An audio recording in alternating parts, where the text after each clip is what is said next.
So, good morning mga boss. So, try nating maglibot. So, from Chuna, pupunta tayo ng Seoul.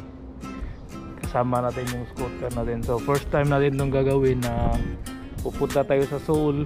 Try ko mag-train para makasama natin yung scooter. So, pagdating doon, try ko kayong igala sa magandang lugar doon sa Toksom Resort kasi andun yung kaibigan natin si Behind the Googs. So, papasyal ko kayo dahil sa happy na 4K na tayo. So let's go.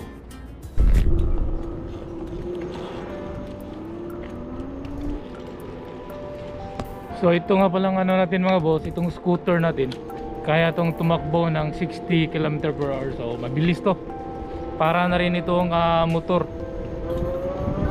Pero siyempre dahil sa wala tayong license, kailangan pa rin natin ingat-ingat lang sa pagmamaneho kagaya nito. So delikado to, nagba-vlog tayo while ito nakasakay. Lalo na ito kasi yung unang nabili na scooter is mahina lang, 25 hanggang 25 lang yung takbo niya. Ito aabot siya ng 60, kaya malakas to. Kahit paahon, kayang kaya.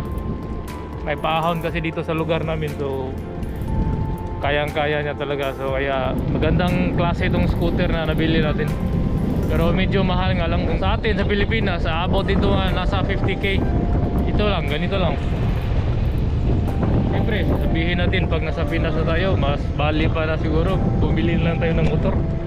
Pero ayun nga, wala tayong license kasi. So, kahit nga itong scooter, kailangan kunan ng license. Pero okay lang naman, basta mag-ingat lang din tayo kasi hindi naman masyadong stricto. Hindi masyadong strict yung South Korea sa regarding sa mga two wheels lang na vehicles, regarding sa mga motor. Yeah. Basta mag-ingat lang tayo mga boss. So tingnan natin kung sakali doon. Yan na, malalaman natin ngayon kasi dadalhin natin to sa Seoul. So malalaman natin doon kung i-confiscate nila yung pag nakita ko ng pulis, kung papagalitan tayo. Tingnan natin kung anong mangyayari doon. Basta yun, ipapasyal ko kayo.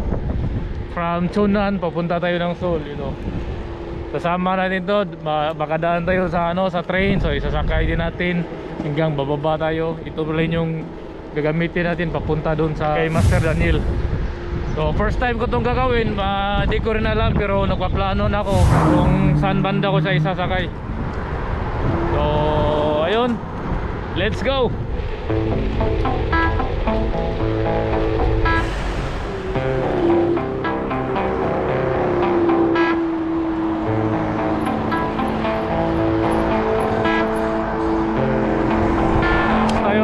Stop. So ito, follow tayo ng rules. Nasa-stop tayo. So wag tayong tumawid kasi delikado yun, marami. So pag nag-go, so go na tayo. Ako lang yung tumawid.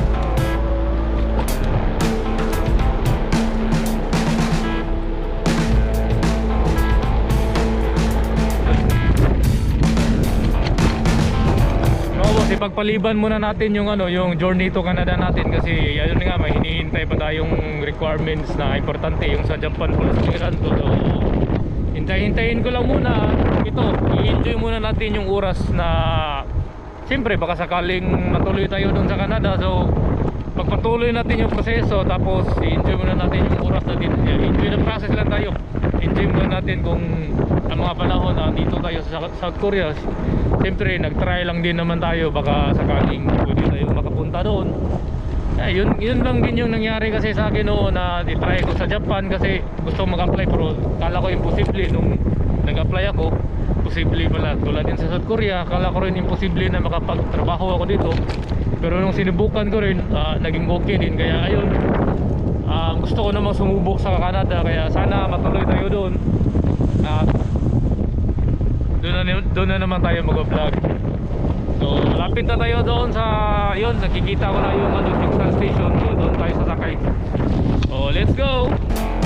May hanging bridge, wow.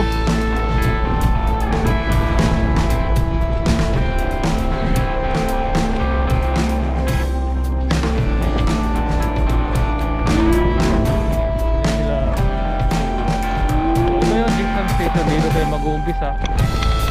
Kayong natin. Tingnan natin. Pwede. So, siyempre mag-elevator tayo kasi hindi natin pakanin, magugat dito.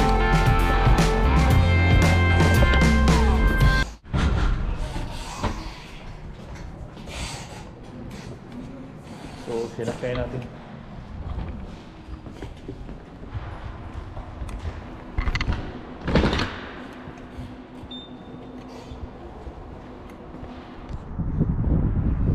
So ito mga boss, update tayo. So naghihintay na lang ako ng train. Meron na sana kanina pero kaya kasi tayo pumasok dun sa sa walang space na pwede kong mapagparkingan nito. Kaya dito ako sa likod. Nakikita ko na noon yung likod. Yun maganda doon pag may bike at saka scooter. So hindi tayo maka-disturb ng ibang tao.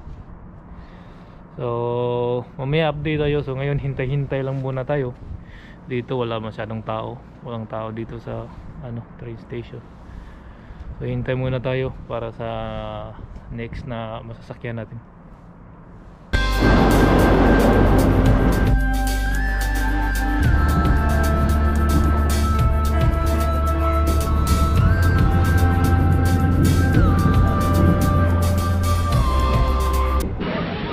Oh yeah! So yun, naabot na mga boss. Nandito na tayo. Nakarating na sa Seoul yung scooter natin. Ito yung bahay ni Master Daniel. So let's go. Dahan-dahan lang tayo kasi maraming sasakyan. Dito lang tayo sa gilid. Oh, first time nakarating din dito ng scooter.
Home. Saan kaya dito? Bahay ni Daniel. Ito. Dito na tayo mga boss. Wow.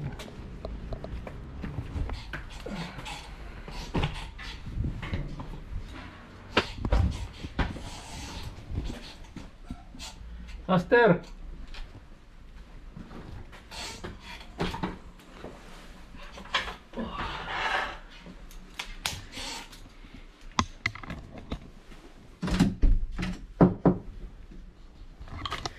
So mga boss, andito na tayo sa bahay ni Master Daniel. Ay, Master Daniel. Dah scooter? Ha? Scooter ko. Ano dyan? Tanda dyan, abot. Aray. Yan sa'yo. Nag-scooter ako gikan mo ay. Anong dire? Yay. Sa ba? Mga langgam? Dahil sa basket ba? Yung bike mo ganina po. Mau ba? Ya. Bike sa lagi sa'yo dahil? Sure size?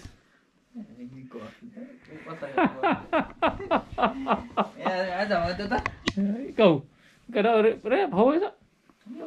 Baway sa. Baway sa dia. So, malaag meron mga boss. Saan tayo pupunta ngayon, Master Daniel? Jay, tuloy shout out to. Tuloy shout out to. So, sit up na si Master Daniel karon. Ano yung bike, nagkisig bike ko. Yay.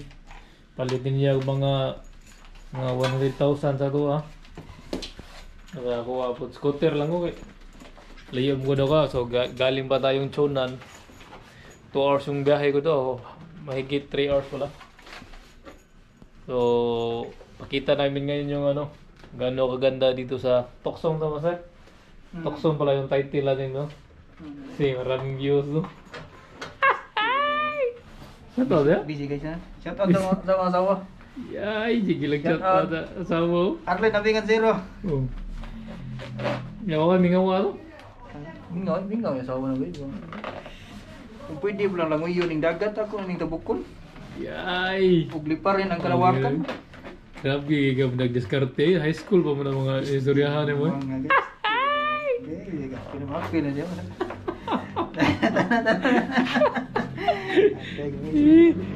Oo, yeah mga boss. So, yeah, punta. Alis na kami. So, biyang dagog yung kasama natin ngayon. Try natin kung gaano kaganda yung lugar niya. Let's go!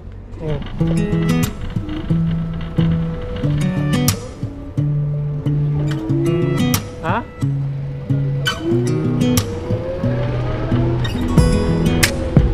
Yeah, happy 4K subscriber mga boss.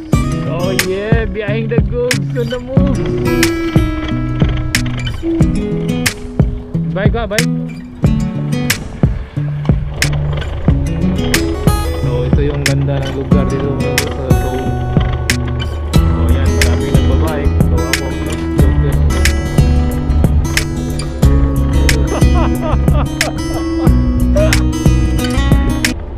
Ito ang ganda ng park nila ngayon dito. So ganito yung mga Korean. So meron talaga silang yan, nag-exercise sila, biking, jogging. Pakita ko sa inyo yung ano yung mga tao dito sa park. Ako sa ipakita sa view dito. Yan sila. Ang dami naglalaro mga bata. Yan. Nandiyan sila dito. Ay nag-skateboard yan, mga family, couple meron din ito. I saw you. So yan. So, first time natin, baka palagi na tayong magdala ng scooter dito next time para makita nyo kung gaano kaganda dito. So asa na kaya yung si Behind the Googs? Behind the Googs! Si Winilipin tayo? Let's go!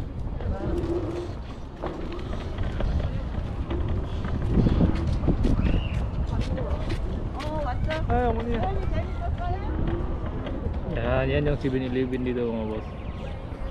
Floating 7-Eleven. Let's go. Tara. Oh, selfie na tayo Behind the Googs. Ang ganda ng views dito. Uy, selfie na rin. Oh. Ganda ng view mga boss. Oh yeah, Behind the Googs. Ang daming ibo no. Yan. Sakay tayo? Oh, ito. Hanggang sakay? Jay? Sakay? Oh yeah!